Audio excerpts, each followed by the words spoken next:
Historia, libros y banderas, el podcast de agricultura sobre nuestro pasado, política, textos y propuestas para conocer y comprender los grandes cambios que vive Chile y el mundo. El historiador y académico Alejandro San Francisco, junto a un invitado, con una relajada pero profunda conversación, analizarán los cambios que vive hoy nuestra sociedad. Historia, libros y banderas, con el historiador y académico Alejandro San Francisco. Hola, ¿cómo están? Qué alegría verlos una vez más. Soy Alejandro San Francisco y estamos en Historia, Libros y Banderas este primer sábado de agosto de 2023. Y tenemos a un destacado invitado, una persona muy conocida en el ambiente nacional, el sociólogo Alberto Mayol. Alberto no solo sociólogo, sino que además tiene estudios de estética, estudios de posgrado en sociología y en ciencia política, y ha escrito numerosos libros de gran interés sociológico, pero también político y de actualidad. Entre ellos uno muy polémico, pero exitoso, que fue El derrumbe del modelo hace algunos años. Sin embargo, hoy lo hemos invitado, aprovechando su estadía en Chile, ya que él está residiendo en España, en Valencia, para conversar sobre este libro, Big Bang, Estallido Social 2019, Modelo derrumbado, Sociedad rota, Política inútil. Ha pasado mucha agua bajo el puente desde el 2019, pero sigue siendo un hito crucial. Primero que todo, Alberto, muchas gracias por acompañarnos en Historia, Libros y Banderas. Gracias a ti, Alejandro, un gusto estar acá. Alberto, yo quería partir por el principio. ¿Cómo nació este libro? Porque una cuestión que impresiona es que primera edición, diciembre de 2019. Esto es un flechazo. El sábado 19 de octubre, que está de cumpleaños mi hija, teníamos organizado el cumpleaños, felizmente lo habíamos organizado temprano, así que alcanzamos a hacerlo. Se decreta el estado de excepción y en ese momento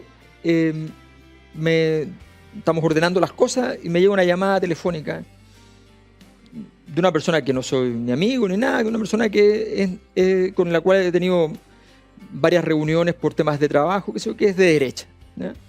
Y me dice: Alberto, supongo que ya estás escribiendo el libro. Entonces le digo: ¿por qué?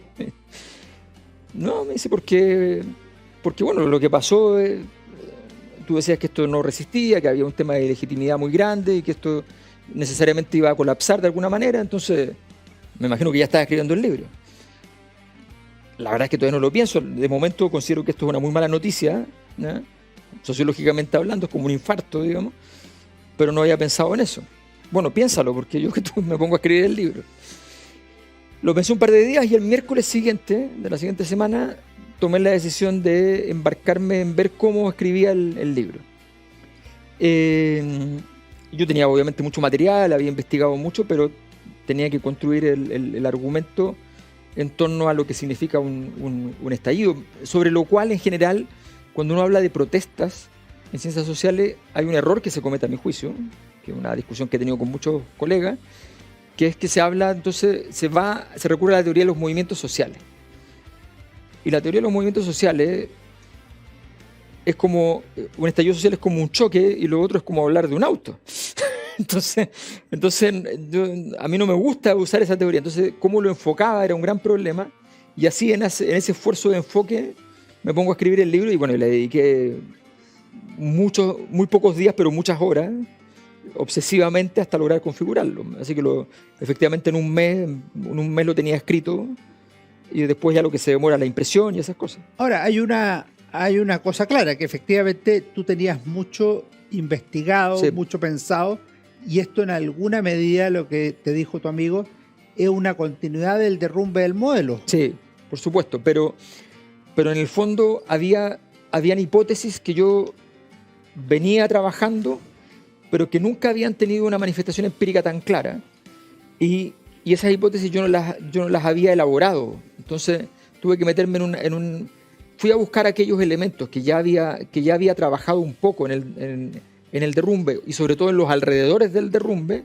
Los fui a buscar allí pero eso no estaba sólido todavía. Entonces me tuve que meter ahí a construir esas herramientas, pero claro, pero la data, o sea, para mí el giro fundamental es meterse mucho en la economía de los hogares. El giro fundamental es encontrar conceptos relativos al malestar social más claramente definidos. Nosotros habíamos trabajado algo de eso, pero habíamos trabajado no la conceptualización, sino que los problemas físicos, o sea, en qué lugar está el malestar, cuál es su posición, en qué dirección va y a qué velocidad se mueve. Esos problemas los habíamos trabajado con mi equipo antes, pero conceptualizar el malestar, debido a que no hay una teoría unificada, por decirlo así, del malestar, era un problema. Entonces me fui metiendo en ese tipo de cosas y fue un desafío intelectual muy, muy interesante. Fue un libro que me entretuvo mucho. Bueno, y además que tuvo la gracia que me salió relativamente organizado, porque a veces los libros se te desarman y tienes que empezar ahí a reestructurar. Entonces los libros son muy veleidosos. Te quería preguntar un par de cosas antes de entrar al libro mismo. ¿Qué crees tú que significó el 2011 las movilizaciones estudiantiles, para no hablar de autos, de los movimientos estudiantiles, sino que de la ruptura que significó el 2011 en el proceso que uno podría decir tiene un segundo momento, un momento clímax, el 2019? Por lo menos así lo veo yo y me parece que así se deduce tu libro. Claro. A ver, lo primero es entender que el 2011 es el inicio de la explicitación de una crisis. Ya diremos de qué tipo de crisis. Pero es importante entender, y yo aquí uso siempre a Aristóteles para estos efectos, de que el concepto de crisis nosotros lo usamos de una manera que es equivocada. La crisis, para decirlo en la tragedia griega, es el momento en que Edipo se ha casado con su madre y ha asesinado a su padre. En ese instante la crisis ya ha ocurrido, pero Edipo no lo sabe, por tanto, y nadie lo sabe, por tanto, no hay nada manifiesto, pero ya ha ocurrido. Los hechos importantes ya ocurrieron.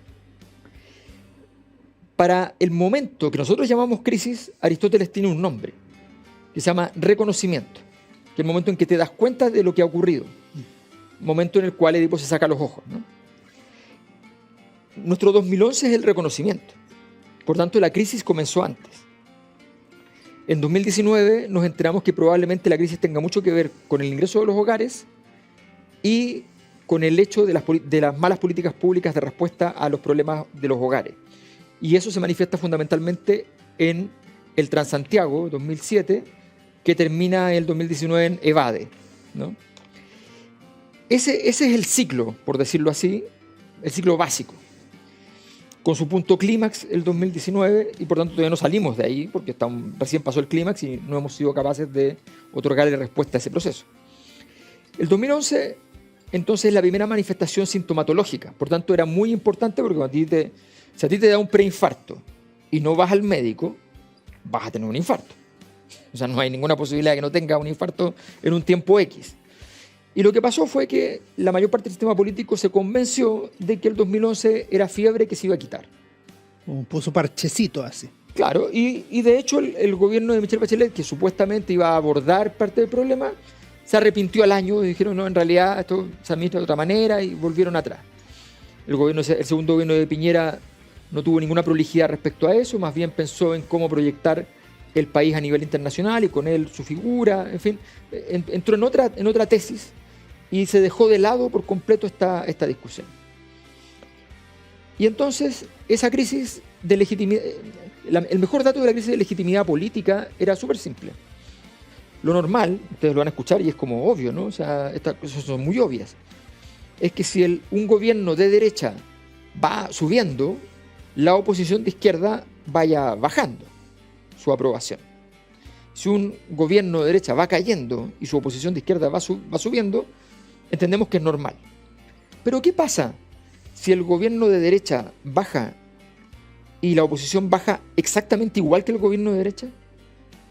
¿Y qué pasa si el gobierno de izquierda baja y la oposición de derecha baja exactamente igual que el gobierno? Significa que no hay sistema político, que lo que hay es una élite política que está siendo evaluada en su conjunto. Eso ya estaba ocurriendo en el 2010. Y entonces la gestión debía ser conjunta. Y esa gestión no se hizo y no se entendió, y eso revela una crisis de legitimidad porque todos cayeron.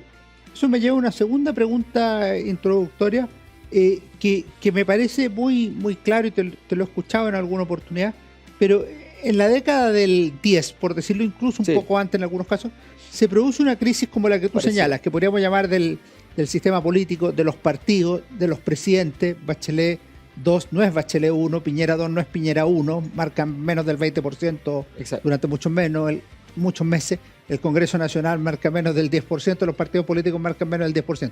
Uno podría decir, ya, pero ese problema es político, el país va funcionando. No, pues, los empresarios tienen problemas, la Iglesia Católica tiene una crisis tremenda, o una explicitación de también la crisis. También el 2011, enero de 2011. Así es, y lo mismo pasa con la Fuerza Armada, incluso Carabineros, que se ha recuperado, pero tuvo un momento muy, muy malo. ¿Cómo le juega al sistema o al país que estos referentes de liderazgo, autoridad, hayan caído tanto en estos años? Si uno mira esto bien cenitalmente, es bastante evidente que ya da lo mismo la casuística específica de cada caso. O sea, si Carabineros cree que se recuperó, está equivocado. Como si la izquierda creía que en la convención tenía todo, estaba equivocada. Como si los republicanos creen que hoy día tienen todo el poder en el Consejo, están equivocados. Están equivocados por necesidad, porque la ciudadanía está moviéndose a merced de unas mareas gigantes. ¿Ya? La opinión pública se fija en las marejadas. Las ciencias sociales, las humanidades tratan de entender las mareas. Esta marea es una marea muy significativa. Tú decías, hace 100 años pasó algo parecido. Efectivamente, y esa crisis, analicémosla muy bien, porque esa crisis, ¿cuándo se resolvió? Podemos discutirlo. Iniciado los 40, se estabilizó un poco, pero en rigor los actores del pasado siguieron siendo los actores principales. O sea, finalmente todos los gobiernos tenían que lidiar con la problemática de qué hacían con dos antagonistas del sistema político, que eran Arturo Alessandri y Carlos Ibáñez del Campo. Cuando uno estaba de ministro, el otro estaba exiliado, y viceversa. Y si uno estaba de presidente, el otro no podía estar en el país tampoco. Entonces, y eso termina recién en el año 60, que es un momento donde hay un giro, a pesar de que es, entre comillas, un triunfo de un Alessandri, ¿ya? Pero hay un giro, ahí cambia el proceso. Tiene nuevas coordenadas, más internacionales probablemente, más vinculadas al mundo, más globalizadas, por decirlo en el lenguaje actual. Entonces, pero una crisis muy larga, y es una crisis existencial del país, no una crisis así como que no tenemos plata, ¿no? Es una crisis de sentido, que es muy parecido a la situación nuestra. El 2011 fue el mejor año de aumento de los ingresos de los hogares, de todo lo que hay medido en la CACEN. El mejor año. Y ese año tú tenías un gobierno en el suelo y una crisis enorme. O sea, si eso no significa algo, o sea, es Chile ganando la Copa América y la gente queriendo echar al técnico. Claro. Es que yo creo que ese tipo de consideraciones de la magnitud de las contradicciones que estamos viviendo es algo frente a lo cual no ha habido plena conciencia. Ahora, esa falta de conciencia incluso se podría manifestar en cierta ceguera. Una cosa que llama la atención de tu libro, pero que nuevamente es bastante obvio cuando uno lo mira más profundamente, es que frente a los 30 pesos se creyó que el problema eran los 30 pesos, o sea, un problema meramente económico. Y se quiso enfrentarlo como una fórmula policial. Sí. Cuando el tema, dices tú, es mucho más complejo que eso. Y está pasando en todo el mundo que los sistemas políticos, muy pedestremente, mandan a la policía a resolver sus problemas. Entonces dicen, no, pero es que esto es delincuencia callejera, vaya a la policía. Y al no haber una solución política, primero las policías quedan en cuestionamiento institucional y se politiza la policía, que es lo peor que te puede pasar. O sea, la gente de un lado dice viva la policía, la otra maten a la policía. Entonces, instituciones que tienen que estar en una posición neutra salen de aquello, ¿ya? el error de Piñera respecto a Bielsa genera que el fútbol pase a ser parte del escenario de conflicto político. Bielsa ganaba un partido en segunda división en Inglaterra el fin de semana y era un problema para el gobierno en Chile. Entonces, eso es construir un recurso en contra permanentemente. Pasaban cosas así, han pasado cosas así. Pasó con la Iglesia. La Iglesia, ¿cuántas veces había una caída, una crisis política y el gobierno de turno iba y armaba una comisión, metía a la Iglesia y se respiraba? Tenías 3 meses, 4 meses para resolver el asunto con tranquilidad. Lo perdiste. Te has ido descapitalizando como sistema político. Y no está la capacidad de entender que efectivamente esto tiene que tener una mirada un poquitito más cenital, más abierta, con más... Mira, yo echo de menos... se han filtrado noticias de ministerios y cosas así. Y hay una sola cosa que es clara en esas reuniones. Que sobre la mesa no hay ningún informe. Interno, externo, una consultoría. No hay nada. No hay un papel que sistematice un dato. Y eso es preocupante. No, parecen puras tincadas o cosas por el estilo. Ah, no, es que mira lo que dijo Rafael Bielsa. Pasaba en esa famosa audio del Ministerio de Relaciones Exteriores. Mira lo que dijo Rafael Bielsa. ¿Cómo es posible? Tenemos que vengarnos. Esa era la lógica. Oye, pero hay que decir que tenía razón, ¿eh? Sí, pues tiene razón. En la misma conversación dicen, tiene razón. Sí, pero no tenía para qué hacer esto. Nadie dijo, oye, quiero un informe de la Embajada Chilena en Argentina que me diga si el gobierno está enojado o es Bielsa el que se mandó un papelón. Quiero saberlo eso. ¿Cuáles son los problemas reales y cuáles los secundarios? Claro. Etcétera, etcétera. Quiero un set de declaraciones de Bielsa anteriores para saber si esto es una línea recta donde él simplemente fue pasando del 2 Richter al 4, del 4 al 5, del 5 al 6, del 6 al 8, o si fue simplemente de 2 al 8. Porque puede ser un exabrupto. Y lo llamamos a él, si vemos que es una cosa, lo llamamos al gobierno si es otra, no llamamos a nadie, nos quedamos callados. Te voy a dejar hecha una pregunta Sí. de un concepto que tú sí sistematizas. Tú dices, el 2011 había una dicotomía muy interesante, gratuidad no al lucro. Y Ok. el 2019 cambia, evade, Chile despertó. Eso. Quiero que hablemos de eso a la vuelta. Me encanta. Volvemos de inmediato con Alberto Mayol en Historia, Libros y Banderas. En nuestra obra Historia de Chile 1960-2010 de la Universidad San Sebastián encontrarás un análisis sobre la crisis y ruptura de la democracia chilena antes de 1973, la creación de un nuevo orden institucional y la democratización y desarrollo del país en las últimas décadas. Conoce más en uss.cl. Estamos con Alberto Mayol conversando en Historia, Libros y Banderas a propósito de su libro Big Bang, Estallido Social 2019. Y te preguntaba, Alberto, por esta dicotomía que tú haces, que puede ser un juego de palabras, pero que es bien de fondo. El 2011, gratuidad no al lucro. 2019, evade, Chile despertó. Lo que yo veo en eso es una forma de bajar a la calle lo que viene a ser como el sentimiento social, popular en ese momento. Claro, a ver, yo trabajo bastante con eso que se denomina más o menos sociosemiótica, ¿no? Porque se entiende que de la base de conceptos de una sociedad hay unos conceptos que están muy en el fondo, que son muy importantes. Y esos conceptos, bajo ciertas condiciones, emergen y se hacen explícitos. Y eso es relevante de entender cuando se hacen explícitos. Entonces, la discusión de gratuidad y lucro se configuró del siguiente modo. Los estudiantes de la Federación de Estudiantes de la Universidad de Chile, el grueso de los estudiantes, habían estado durante muchos años en contra de la gratuidad, totalmente en contra. Hasta ese año todavía en contra. Eso es lo primero que hay que dejar muy en claro.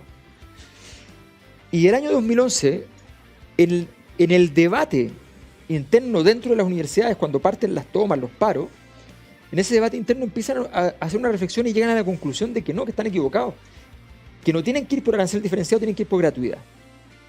Y empiezan a plantear el tema de gratuidad. Y su opuesto son aquellas universidades que estarían lucrando en el sistema. La denuncia del lucro en la educación. Pero la ciudadanía no entendió lucro bajo esa lógica.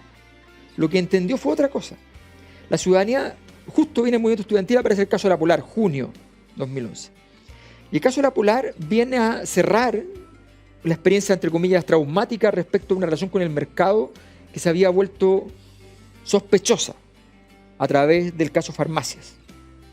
Y el caso de la Polar viene con una masa de 800.000 personas involucradas, ¿ya?, a generar una crisis muy importante. Hablamos, en Chile hay 4 millones de hogares, 800.000 personas, lo más probable es que no sean del mismo hogar, ¿ya? Es bastante. Y eso genera una desconfianza radical y se convierte la palabra lucro en un sinónimo del abuso económico en el mercado. Bueno, esas dos palabras van a ser la clave del asunto. La gratuidad es que yo le pido al Estado que haga políticas públicas gratuitas. Y el no al lucro viene a ser la base con la cual tú dices, cuestiono la relación del ciudadano con el mercado. Eso se traduce en 2019 en evade, o sea, la gratuidad la hago por propia mano, no confío en el Estado. Es un momento anarquista, ¿ya? No una demanda socialdemócrata, es un momento anarquista. Y por otro lado, Chile despertó. O sea, el abuso ya ha sido revelado. El lucro ya ha sido revelado. Y por tanto podemos despertar de esto y hacer algo distinto. Entonces es un momento mucho más revolucionario versus el otro que era una demanda, una relación con el Estado en la cual incluso se reúnen con el presidente a una reunión. Ahora, ¿qué cambia? ¿Cuál es lo que tú llamas el ciclo de la crisis o la crisis? Pues tú en un capítulo refieres a varios autores que han tratado el tema por A o por B. Alfredo Yoñante, Eugenio Tironi, Marcel Opliger, sí, Luis Larraín, sí, y otras personas que dicen, mira, esto va por aquí, esto va por acá, la crisis no es tal, sino que hay un problema puntual, hay una tremenda crisis y es sistémica. ¿Qué ocurrió en estos años en que efectivamente uno dice la cosa se fue deteriorando? Tú hablabas algo de la canasta familiar, sí, de cómo estaban los bolsillos de las personas, pero mostrabas, para terminar, esta contradicción del 2011, que nunca estuvieron mejor y sin embargo fue la mayor rebelión. Lo que pasa es que el malestar social es un bicho bien raro porque el malestar no es lo contrario del bienestar. Entonces, y eso genera una confusión. A ver, en Chile había un problema en los hogares y ese problema la política pública no lo detectó. La encuesta de presupuestos familiares no se ocupa de manera relevante en los gobiernos para diseñar las políticas públicas. Y sabes cuánto gana la gente, con qué vive. Lo sabes, ahí está. La encuesta de presupuestos familiares te dice que el 80% de la población en Chile gasta mensualmente más de lo que gana. Y eso significa que el crédito es muy importante para subsistir. Entonces tú tienes un sistema que mientras tu crecimiento económico es 4%, tu futuro puede financiar el pasado. Pero si tu crecimiento es 1,5%, tu futuro no va a financiar el pasado. Entonces tienes un esquema que en algún punto se iba a deteriorar si perdías crecimiento. Y si además las tasas de los bancos subía el riesgo y tenías que subirlas por crisis externa o interna, ibas a tener otro problema. Entonces, ese cóctel era bastante evidente y nunca se resolvió. Entonces en el costo de la vida de los hogares había estrés financiero. Ok, pero tú me dirás, ok, pero eso es mecánica clásica, ¿no? Es Newton. Ya, pero vamos a la termodinámica. El problema es el siguiente. Ok, tenemos un problema que es una caja que se llena, se vacía, pero es una caja. Pero un momento, yo hago políticas públicas para remediar esto. Entonces digo, el 50% de la gente va a tener gratuidad. O sea, hasta los 550.000 pesos hogar. Pero yo gano 556.000 pesos, 6 lucas más. Ya no me toca gratuidad. ¿Qué me toca? Crédito con aval del Estado. Ya, o sea, tengo que pagar la carrera, no la pago al tiro, sino que me dan un crédito. Pero pago más. ¿Ya? No es lo mismo, pago más.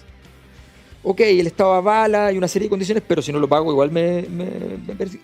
Y en ese momento no habían restricciones, como las que se pusieron después con Piñera, de que no podía ser más del 10% de la remuneración, del ingreso. No había protección. Entonces, tenías un porcentaje de la población que hasta el 85-90%, o sea, en el 90%, en el 10% más rico, hay personas que ganan hogar lo que valen 2 estudiantes de la universidad. Sin contar arriendo, sin contar nada. Lo que valen 2 estudiantes de la universidad. No pueden pagar a 2 hijos de la universidad sin perder todo su dinero mensual.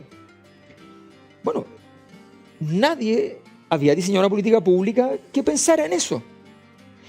Cuando las políticas públicas se tornan absurdas respecto a los problemas que tú tienes, tú sientes que el sistema no funciona, sientes que todo choca y que detrás de eso hay una intención, porque tú ves una especie de sentido en todo esto. Y esa intención se traduce en una situación en la cual las contradicciones forjan una lógica que es interpretada como un acto abusivo, que tú no solo no le importas, sino que te están haciendo daño. Y esa sensación genera pérdida de legitimidad. Y la pérdida de legitimidad es el aceite del auto. No es el motor, pero es lo que evita que se caliente el motor. Y se te empieza a calentar el motor. Y cada tanto se te puede quemar. El estallido es cuando se te quema el motor. Y tienes que cambiar de motor. Y en ese sentido, ¿qué representa el clímax, el momento del estallido? Tanto en sí mismo, porque fue visto como un choque, una ruptura y todo eso, y en cuanto a su proyección futura. Y lo otro, tú por ahí hablaste de esta dicotomía reforma-revolución para el 2011. Yo considero que lo del 2019 fue una revolución, tiene todas las características de una revolución.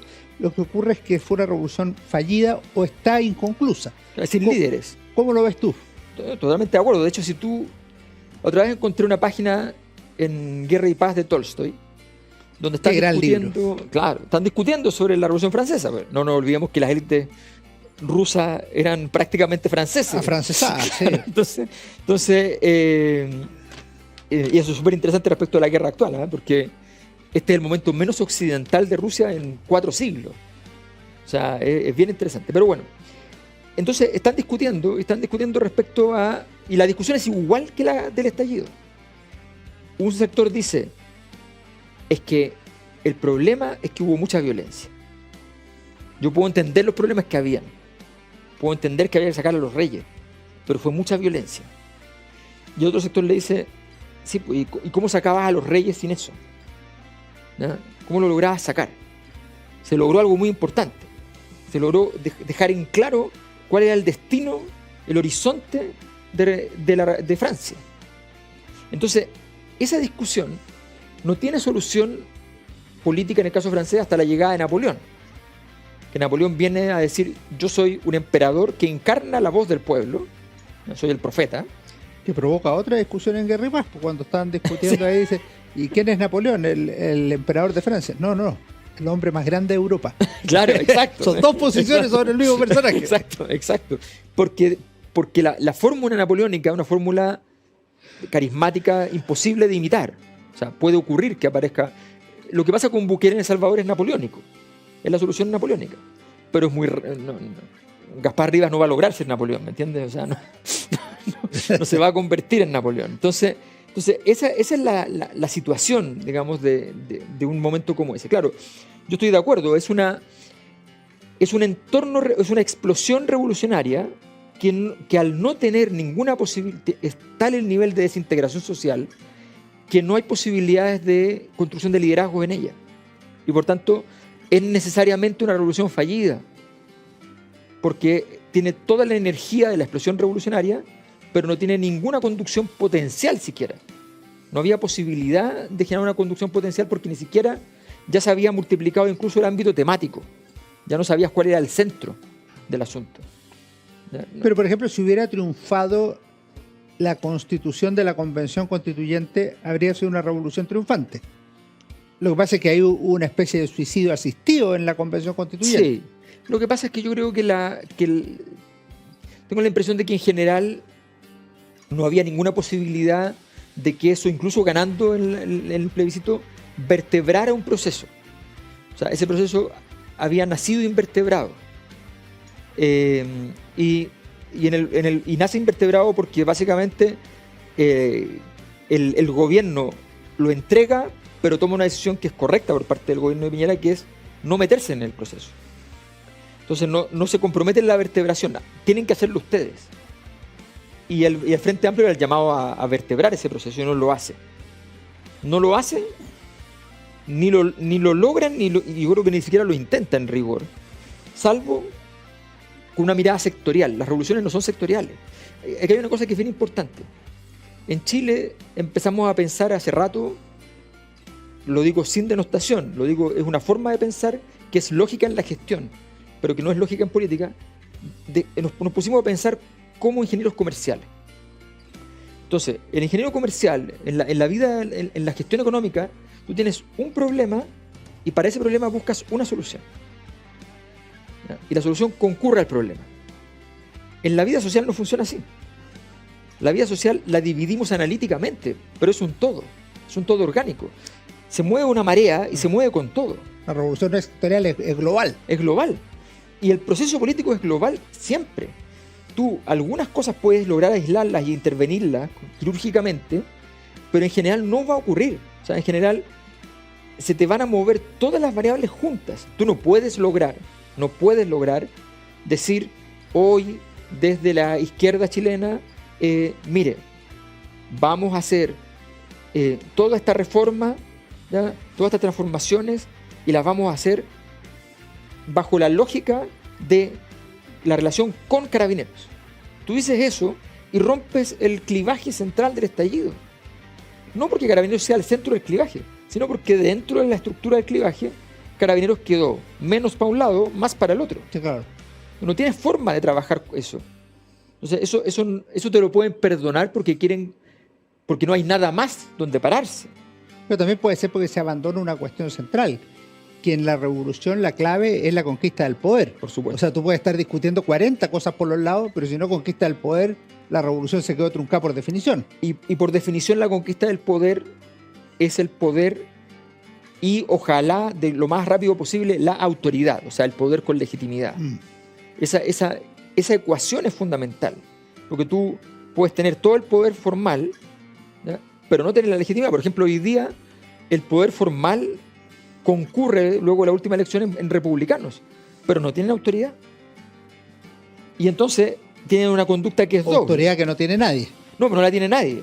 Pero en el caso de ellos es problemático porque están liderando, o sea, en este momento ya ocurrió que la ciudadanía va y ve un jugador nuevo, le parece interesante en un momento de crisis y dice, tome, ahí tiene la pelota, juegue. Entonces, republicanos transita entre esconderse, ¿ya? Y no jugar, y luego aparecer para controlar a su propio mundo jugando un partido que no es el partido que tiene que jugar. Porque no puede decir lo que tiene que hacer, ni puede hacer lo que va a decir. Entonces está en un mundo cuya resolución política requiere sentarse, construir una estrategia, ¿ya? Hacerla, ecualizarla. Esto es un fenómeno lo que estamos viendo es un fenómeno energético. La crisis es un fenómeno energético. Entonces desdibuja el plano en el cual tú te mueves. El mapa del mundo ya no es el mismo. Entonces necesitas gestionarlo de una manera que sea capaz de entender esa dinámica energética. Te quiero dejar planteada una pregunta para el regreso. Tú dices por ahí que las tendencias del proceso de crisis que hemos vivido en los últimos años se conservan. Este pequeño apocalipsis que hay en Chile se conserva en cierta línea. Y tú nombras conservación del estado de crisis, incapacidad de salir del momento intersticial, incapacidad política para producir el cruce del Rubicón que permita dar una respuesta política. 3. Debilitamiento estructural de la respuesta institucional y aumento, por ende, de las tendencias tipo estallido. 4. Incapacidad de la emergencia de un pacto elitario capaz de resolver en su conjunto las temáticas en general. Como en otro momento de la historia, las élites se ponían de acuerdo, esta es la solución. Y 5. Necesidad de respuesta de instituciones respetadas, no políticas y liderazgo de relevancia, pero ajenos a la élite tradicional, que podrían cumplir el rol supletorio en tiempos de crisis, pero que tampoco están. Te lo dejo planteado para nuestro último bloque. Perfecto. Con Alberto Mayol, Big Bang, Estallido Social 2019. En nuestra obra Historia de Chile 1960-2010 de la Universidad San Sebastián encontrarás un análisis sobre la crisis y ruptura de la democracia chilena antes de 1973, la creación de un nuevo orden institucional y la democratización y desarrollo del país en las últimas décadas. Conoce más en uss.cl. Volvemos a nuestro último momento del programa Historia Libre y Bandera de esta interesantísima conversación con Alberto Mayol. Y te dejaba planteado esas continuidades de problemas que hay, yo diría desde el 2011 al 2019, hoy día de una manera distinta. ¿Cómo evalúas tú eso? Claro, lo que pasa es que, a ver, la institución moderna, originalmente esa función la cumplía el rito antiguo. El rito es un controlador de las energías sociales. Por decirlo así, las energías sociales pueden andar un poquito caóticas y tú a través de un proceso ritual las metes dentro de un tubo y las conduces. Y eso forja la institucionalidad. Los ritos más importantes tienen que ver con las estructuras de intercambio, ¿ya? Son formas de regulación de esa relación de intercambio. El dar, el recibir, el devolver son los elementos centrales de la dinámica del rito. Hasta el día de hoy, el regalo en el cumpleaños, en el matrimonio, son parte del dar, el recibir y el devolver, y tiene una serie de reglas que los antropólogos descubrieron que son idénticas en todas las culturas del mundo, sin importar si hayan tenido contacto externo o no. Eso es súper interesante como fenómeno. Bueno, esa estructura es la misma que está detrás del funcionamiento de la política y detrás del funcionamiento de la legitimidad. La ciudadanía delega el poder y frente a ese dar necesita recibir. Y ese recibir tiene que ser coherente con la devolución, o sea, con el retorno de lo mismo de otra manera. Y esa es una circulación. Esa circulación, cuando se rompe, es muy difícil de estructurar. Y entonces las sociedades se vuelven disruptivas. Entonces, ¿qué es lo que pasa? Lo que nos está pasando es que es cosa de mirar, por ejemplo, en las estadísticas de las aprobaciones presidenciales, que el tiempo que se demora un presidente en llegar con su nivel de aprobación al mismo, su inicio de aprobación, que su rechazo llegue al mismo nivel, es cada vez más rápido. O sea, entonces tú en marzo tenías tanta aprobación porque acabas de ganar. Esa es la diferencia. ¿Ya? Y de repente te llega el apruebo y el rechazo al mismo nivel. Gabriel Boric se demoró 2 meses, 3 meses. Antes te demorabas el más rápido desde el regreso a la democracia. Claro, el más rápido. Y antes te demorabas 1 año. Y antes de eso te demorabas 2 años. ¿Ya? Entonces, esa problemática significa una sociedad que está disruptiva. Cuando un niño está disruptivo, ¿ya? Es muy difícil manejarlo, porque lo que define su disrupción es la ausencia de gobierno interno y externo. Entonces, una sociedad disruptiva se nos hace muy difícil, y ese es el gran desafío de nuestro presente, y para eso se requiere gran capacidad política, gran sabiduría, gran carisma, grandes cosas que están muy escasas. Te quería preguntar 2 cosas en las que yo te diría que no estoy de acuerdo, o al menos tengo reservas en el análisis que tú haces desde el derrumbe del modelo en adelante. Una, esta idea de crisis terminal del neoliberalismo o de un sistema que se derrumba, yo le veo 2 cosas que no me cierran. Una es que no hay un proyecto alternativo consistente, capaz de ser exitoso. O sea, si volvemos a la Revolución Francesa, la Revolución Francesa tuvo alza y bajas, pero en algún minuto se consolida un modelo alternativo. Y así pasan 1000 cosas. Pero pasan 90 años. Pero incluso en pocos años ya estaba muerto el sistema monárquico. Claro, existe una monarquía constitucional. La monarquía tradicional. Claro. Y eso era un hecho, y la monarquía absoluta y la monarquía tradicional. Claro. Hoy en Chile no pasa eso. El sistema neoliberal, como le llamas tú, no está muerto. Y segundo lugar, el sistema sustituto no está levantado. Ya. Es completamente cierto que no hay proyecto alternativo. ¿Ya? Y a mi juicio es completamente falso que el modelo sigue funcionando. O sea, el modelo de sociedad está sometido hoy día a una presión real, constante, donde necesariamente no puede hacer lo que hacía. Eso sí. Tiene que operar de otra manera. Es cierto que dado que no hay otro modelo alternativo, entonces más o menos se parece. Pero tú vas a tener, y va a seguir ocurriendo, un aumento de los niveles de deuda pública, una modificación radical en las formas de asignación de recursos, en la forma en que el Estado trabaja respecto a la ciudadanía. O sea, la relación económica entre Estado y ciudadanía, entre empresa y ciudadanía, cambió. Cambió sin consolidar ninguna clase de modelo. Es lo mismo que antes, pero mal. O sea, Sí, claro. es básicamente eso, un sistema fallido.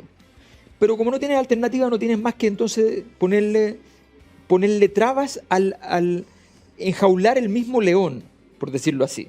¿Ya? El león es el mismo, pero está enjaulado. Es que exactamente esa era mi segunda crítica, reserva o punto de vista al menos complementario.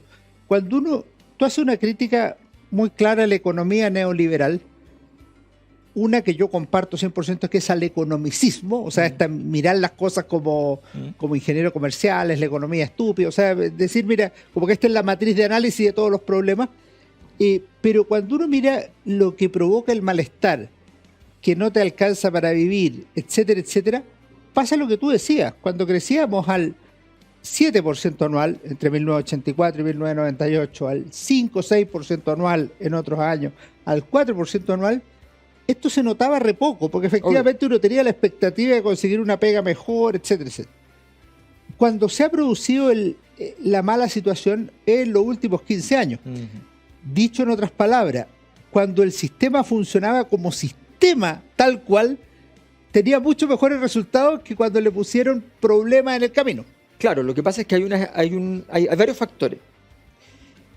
Primero, hay una generación que asumió que la promesa del desarrollo, dado esos indicadores, era una promesa real. Y que por tanto entendía que podía postergarse para entregarle ese futuro a sus hijos. De hecho, son sus hijos los que les terminan diciendo, pero mira, si yo estoy pagando esto en la universidad y después voy a salir a ganar esto.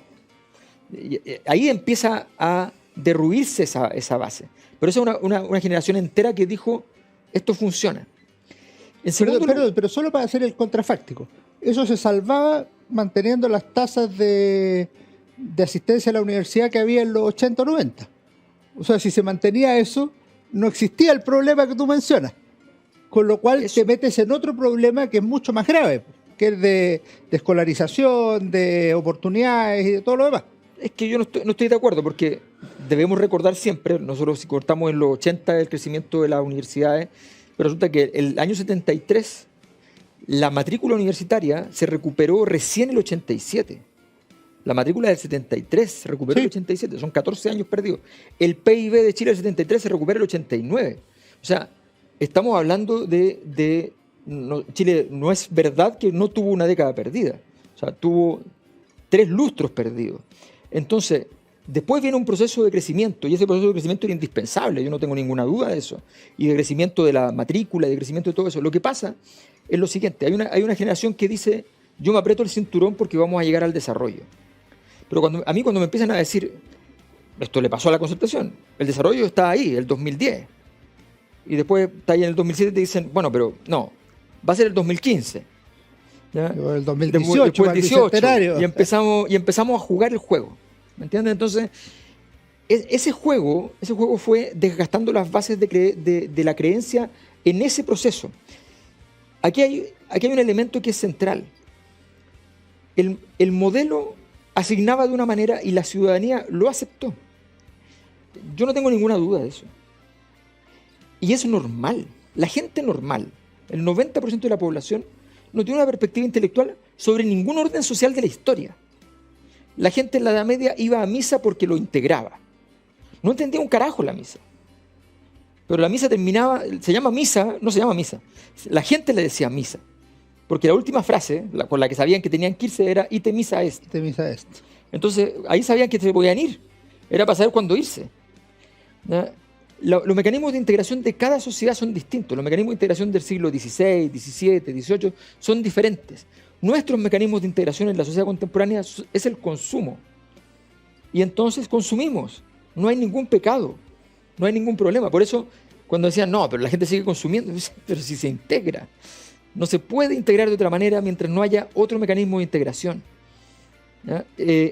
Entonces, en esa experiencia, por lo demás, además, si tú convertiste todos los objetos en bienes de consumo, el consumo va a ser todo. O sea, yo vivo en España ahora y en España la gente se integra en el café, pero también es consumo.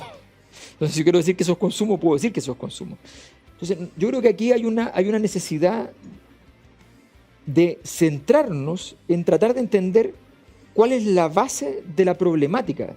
Yo siempre he estado, a mí me han invitado, yo voy a cualquier invitación que me hagan. Lo único que nunca me han invitado, debo decir, ha sido Libertad y Desarrollo, ¿ya? Pero la Fundación Jaime Guzmán, pero muchas universidades de la derecha, muchos centros de investigación, muchos me han invitado para tratar de discutir la parte investigativa de esto y entender dónde está el quid del asunto. Yo creo que efectivamente nosotros tenemos que ser capaces de resolver cómo afrontar este desafío. ¿Qué significa que la gente hoy día entonces está diciendo yo quiero que todo el 6% adicional vaya a mi cuenta particular? Yo tengo las encuestas consistentes por mucho tiempo, donde te decían no quiero más sistema de capitalización individual. Entonces, es importante entender esto porque... ¿Cómo lo ves tú? Porque efectivamente hay un reflujo en los últimos 2 años cuya ortodoxia o cuya coherencia no es tan clara. No es clara, pero parece clara para quien... Esto pasó en la izquierda, este fenómeno de la convención es un fenómeno general que pasa en política, si no tienes precaución. Como decía antes, esto se mueve en mareas. Entonces la marea arrastra todo lo que tiene vecino. ¿Ya? Hay un elemento central de la marea que al moverse arrastra lo que va alrededor. Y entonces tú dices, me voy, la gente, que esta gente existe, no hay que imaginarse cosas raras, la gente que votó por Boric, votó después rechazo en septiembre y votó por los republicanos, ¿ya? Esa gente pasó de creer en los bordes de Boric, ¿ya? Sistema de reparto por decir algo, ¿ya? A creer en los bordes de republicano, sistema de capitalización individual. Entonces, porque se mueve con todo, ¿significa que va a ser republicano por siempre? No, podría ocurrir en 2 meses que no. Entonces, la lealtad política es mucho menos duradera. Y tú estás a la búsqueda de un conjunto de certezas en un lugar que no te da certezas. Porque no te da sentido, porque además los jugadores políticos, y esto es bien importante, el jugador político en momentos de crisis juega en corto, porque le tiene miedo a jugar en largo. Y como juega en corto, todas las medidas que se toman son, voy a decirlo con todas sus letras, completamente estúpidas. Porque el proceso finalmente se mueve en un largo plazo. Entonces juegan corto, no le apunta una, porque siempre va atrasado, porque toma la decisión con lo que vio ayer. ¿Ya? Y entonces todos se van desgastando y no hay orden. Tendremos para conversar, como tú escribes varios libros, te dejo comprometido con alguno de ellos para un nuevo programa, para tu visita próxima a Chile. Pero te quiero preguntar una cosa que no falla a ningún invitado. ¿Alguna sugerencia de lectura? Puede ser en corto o en largo. ¿Alguna última lectura o alguna? Hay un libro clásico que yo encontré por casualidad hace unos 5 años en una librería en el centro y que se llama Leningrado, Asedio y Sinfonía, que trata todo el momento del asedio alemán a Leningrado, donde Leningrado estuvo a 7-8 kilómetros de distancia de las tropas alemanas, y mientras tanto viene todo un proceso en el cual se movilizan, no gubernamentalmente, se movilizan miembros de la sociedad civil de Leningrado, San Petersburgo, se enteran de que Shostakovich, clásico en vida, había hecho una obra, enemigo jurado de Stalin además, había hecho una obra, una sinfonía preciosa, llamada Leningrado, y quieren levantar el alma de la ciudad llevando la sinfonía, metiéndola en avión en medio del bombardeo, con Shostakovich adentro, para que se logre hacer. Entonces, Brian Mohynet es un periodista inglés que hizo recopiló los diarios de los alemanes de la época, las referencias que hay de los rusos, y toda la historia de Shostakovich relacionada a esto y cómo Estados Unidos después usa a Shostakovich como la forma de legitimar su vínculo con la Unión Soviética. y la revista Time lo pone en portada. Entonces toda esta historia, es precioso el libro. Así que gran recomendación, y lo dejo anotado yo también porque no lo conocía. Es muy bueno. Te lo agradezco. Bueno. Yo te traje un libro de regalo, que es una guerra más local. La Guerra Civil de 1891, Excelente. la irrupción política de los militares, es un libro mío, pero yo creo muchas gracias. para tu perfil yo creo que te puede interesar. Muchísimas gracias. Para el avión ahí camino de vuelta Muchas gracias. a Madrid y luego a Valencia, supongo Valencia. que Sí, en el tren. El tren. Sí, más cómodo. Muchas gracias, Alberto, por habernos acompañado en Historia, Libro y Bandera, y esperamos, como te dije, tenerte nuevamente acá. Muchas gracias, Alejandro. Y ustedes no se vayan porque viene mi recomendación del libro como cada semana en Historia, Libro y Bandera. Hola, ¿cómo están? Soy Alejandro San Francisco y en Historia, Libros y Bandera de esta semana quería recomendar Golpe al Estado, el octubre chileno, de Andrés Joanet. Es un libro realmente excelente, muy bien documentado sobre lo que fue el proceso político, la gran ruptura social que vivió Chile el 18 de octubre de 2019 y con sus respectivas consecuencias. El texto está, como decía, bien documentado, con una amplia bibliografía, con comparaciones internacionales, y tiene la particularidad de analizar la democracia cansada, el uso de la violencia política, la falta de relato, la irrupción de una nueva izquierda en el país, así como otros problemas que confluyeron en la crisis de 2019. En la práctica se interpreta como un golpe al Estado, un momento en que el proceso político chileno pudo haber sucumbido. Tiene también una visión que va más allá de la capital y me parece por lo mismo que es un libro que vale la pena leer sobre la Revolución de Octubre de 2019. El golpe al Estado, el octubre chileno, de Andrés Joanet en Historia, Libros y Banderas. Nos vemos en nuestro próximo programa. Que estén muy bien. Fue Historia, Libros y Banderas con Alejandro San Francisco.